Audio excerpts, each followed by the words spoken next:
السلام علیکم ورحمۃ اللہ وبرکاتہ۔ سوال: ہمارے خاندان میں ایک شخص کا اپنی بیوی کے ساتھ تعلق اچھا نہیں ہے۔ ابھی کچھ عرصہ پہلے ان کی لڑائی بھی ہوئی، جس میں مرد نے اپنی بیوی کو طلاق کا لفظ بھی بول دیا اور اس کے بعد قانونی طور پر لکھی گئی تحریر بھی لے آیا، جس میں درج تھا تم آزاد ہو، جس کے پاس مرضی ہو چلی جاؤ۔ نیز یہ تحریر اپنی بیوی کو تھماتے ہوئے اس نے کہا، اب سے تم میری طرف سے فارغ ہو۔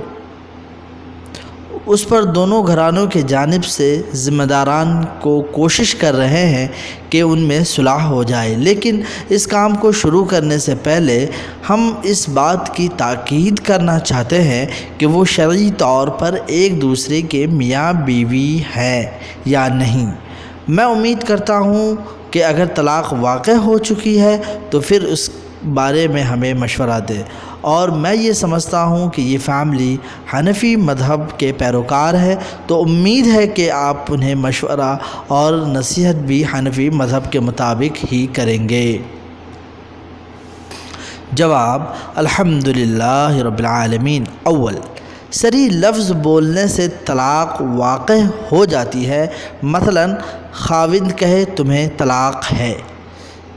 اس طرح اگر طلاق تحریری طور پر صریح لفظوں میں ہو یا غیر صریح لفظوں میں طلاق کی نیت ساتھ ہو تو اس صورت میں بھی طلاق ہو جائے گی۔ غیر صریح الفاظ میں یہ جملے شامل ہیں: آپ کو اپنے بارے میں فیصلہ کرنے کی مکمل چھوٹ اور آزادی ہے۔ ان لفظوں سے طلاق اس وقت ہوگی جب خاوند کی نیت طلاق دینے کی ہو، چنانچہ اگر طلاق دینے کی نیت نہ ہو تو پھر طلاق واقع نہیں ہوگی۔ دوم، اگر خاوند نے اپنے صریح لفظوں میں طلاق کا لفظ بولا، پھر دوران عدت بیوی سے رجوع کیے بغیر دوسری طلاق دینے کے لیے یہ تحریر لکھ دی تو جمہور فقہائے کرام کے ہاں طلاق واقع ہو جائے گی۔ اس بارے میں احناف کا موقف بھی جمہور والا ہی ہے،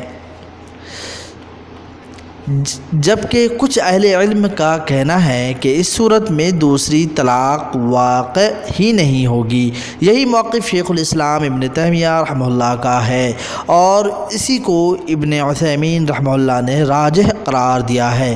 چنانچہ اس موقف کے مطابق دوسری طلاق اس وقت تک نہیں ہوگی جب تک پہلی کے بعد رجوع نہ ہو جائے، اور یا پہلی طلاق کے بعد عدت ختم ہونے کی صورت میں نیا نکاح نہ ہو جائے۔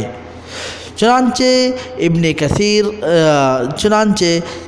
ابن عثیمین رحمہ اللہ کہتے ہیں، ان تمام مسائل میں راجح موقف یہی ہے کہ رجوع یا نیا نکاح درمیان میں آئے بغیر تین طلاقیں ہو ہی نہیں سکتیں۔ یہی موقف شیخ الاسلام ابن تیمیہ رحمہ اللہ کا ہے، اور یہی موقف صحیح ہے۔ لہذا اس موقف کے مطابق تو صرف ایک ہی طلاق واقع ہوئی ہے۔ سوم، بیوی کو تحریر تھماتے ہوئے خاوند نے کہا تم اب آزاد ہو۔